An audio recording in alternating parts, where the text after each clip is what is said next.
जी हाँ दोस्तों, नमस्कार। मैं आपके बीच में उपस्थित हूँ और उपस्थित हूँ इसलिए कि आज तो पहले आपके सामने जो वीडियो जाएगा, आपके बीच में जो वीडियो जाएगा, वो कुछ अलग मुद्दों से हट के होगा। हालाँकि मैं अलग मुद्दा कहने की स्थिति में इसलिए नहीं हूँ कि ये मुद्दा इतना बड़ा हो चुका है आज हमारे समाज में कि शायद आज इस मुद्दे पर हमारा स्ट्रीम मीडिया से लेकर सोशल मीडिया तक लगातार बना हुआ है। मैं आपके channel GS point by Rakesh sir पे इस मुद्दे को लेकर आया हूं। यह मुद्दा है वर्तमान देश में चितों पर चलने वाली चिंता या फिर चिंतन। इन्हीं दो बातों को लेकर मैं आपके बीच में उपस्थित हूं और दोस्तों आपको लगेगा कि हम भी उसी धर्रे में चलने वाले वीडियो को लेकर आपके बीच में आए हैं, लेकिन मैं स्पष्ट कर देना चाहता हूं यह वीडियो न किसी राजनीतिक धंधों को चलाने के लिए बनाई जा रही है और न ही चिता पर चिंता को बढ़ाए जाने के लिए बनाई जा रही है। दोस्तों मैं ये वीडियो बना रहा हूं आपके जीवन से संबंधित जो लाभकारी प्रश्न हैं, जो आपके विषय से जुड़े हुए महत्वपूर्ण प्रश्न हैं, उसको आपके बीच में ले जा सकूं, इसलिए हम इस वीडियो को आपके बीच में ले आने का प्रयास कर रहे हैं। जैसा कि आप सबको मालूम होगा कि चीता एक ऐसा जानवर है जो हमारे देश के लिए जाना पहचाना जानवर है।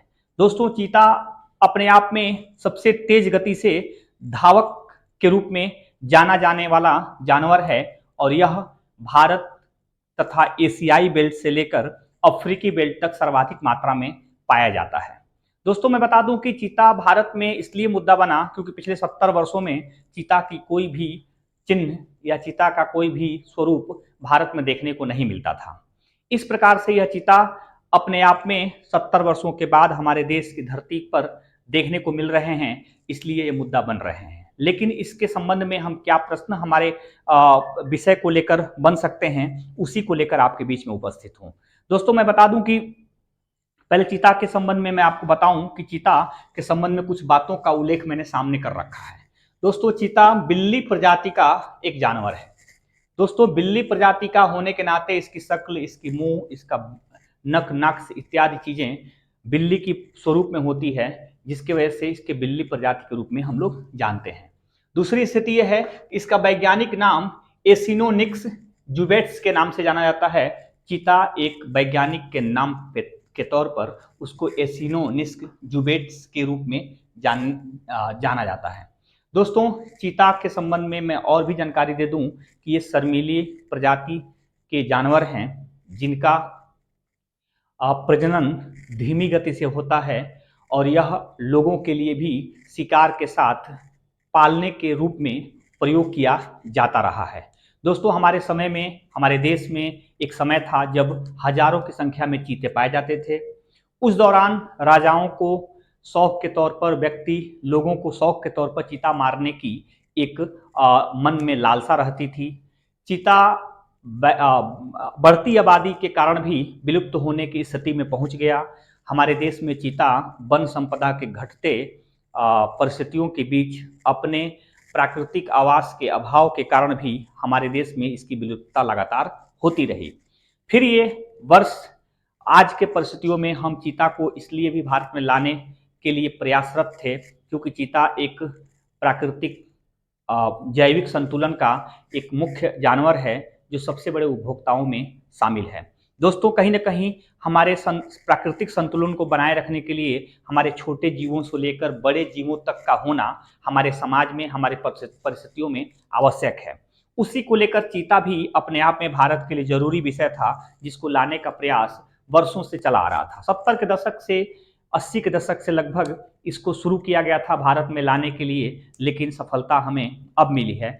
फिलहाल मैं बता दूं कि चीता अपने प्रजनन को निश्चित तौर पर जो अपने प्रजनन की क्रिया है वो एकांत में करना चाहता है और स्वतंत्र रूप से करना चाहता है। उसको बाड़े में रखकर, उसको पिंजरे में बंद करके किसी प्रकार से प्रजनन क्रिया नहीं की जा सकती है। और चीता जो कि गर्भावस्था होती है वो लगभग 98 जो है कि उसकी अवधि है 98 से लेकर 98 दिन तक होती है। और एक बार में चीता की जो मादा प्रजाति है वह 1 से लेकर 9 बच्चों को जन्म दे सकती है। फिलहाल औसतन के तौर पर 3 से 5 बच्चे जन्म देने के लिए जानी जाती है चीता की जो मादा प्रजाति है। और इसके वजह से इसकी जो संख्या है वो एक औसतन रूप में देखने को मिलती है। दोस्तों आज महाद्वीपों को लेकर बात किया जाए तो अफ्रीकी महाद्वीप सर्वाधिक चीता पाया जाने वाला महाद्वीप है और वहीं से फिर भारत को भी ये चीता आया है। मैं आगे की वीडियो में बता दूं, पहले तो ये बता दूं कि चीता की जो औसतन उम्र है वो 10 से 12 वर्षों की होती है। वो उसकी जन्म से लेकर मृत्यु तक की जो औसतन उम्र देखी जाती है वो 10 से 12 वर्ष होती है। दोस्तों मैं आगे की वीडियो अब उन विषयों से संबंधित जोड़कर बनाने का प्रयास किया हूं जो आपके विषय वस्तु से लेकर ज़्यादा इंपॉर्टेंट है, जो आपके परीक्षाओं को लेकर ज़्यादा इंपॉर्टेंट है। मैं सामने आपके दो डेट लिखा हूं दोस्तों। एक डेट है 1947। दोस्तों 1947 से पहले भारत में चीता थे। इनकी संख्या जो कुछ भी हो, घटती बढ़ती जो भी संख्या हो, लेकिन 1947 में अंतिम चीता होने के संकेत मिलते हैं। दोस्तों ये 1947 में एक राजा थे जो जिनका नाम था रामानुज प्रताप सिंह देव। कंप्लीटली इनका नाम था रामानुज प्रताप सिंह देव। ये छत्तीसगढ़ के कोरिया, छोटे से कोरिया रियासत के राजा हुआ करते थे। इन्होंने अंतिम बार में 3 चीतों का एक साथ शिकार किया और उसी के साथ भारत में चीते कभी नहीं पाए गए। तो फिर भारत सरकार ने 1952 में भारत से चीता को विलुप्त होने की घोषणा कर दी और तब से माना जाता है कि भारत में कोई चीता नहीं पाए गए और न कहीं देखे गए। फिर ये हुआ कि चीता भारत में कब लाया जाए, कैसे लाया जाए, इसको लेकर प्रयास जारी रहा। पिछली सरकारों से लेकर वर्तमान सरकार तक एक प्रयास करती रही। अंतिम एक सफलता मिलने की गुंजाइश बन रही थी 2009 में। 2009 में ईरान से चीता लेने की बात हो गई थी। बात फाइनल स्टेज तक पहुंच गया था दोस्तों, लेकिन ईरान ने हमारे सामने एक प्रस्ताव रखा।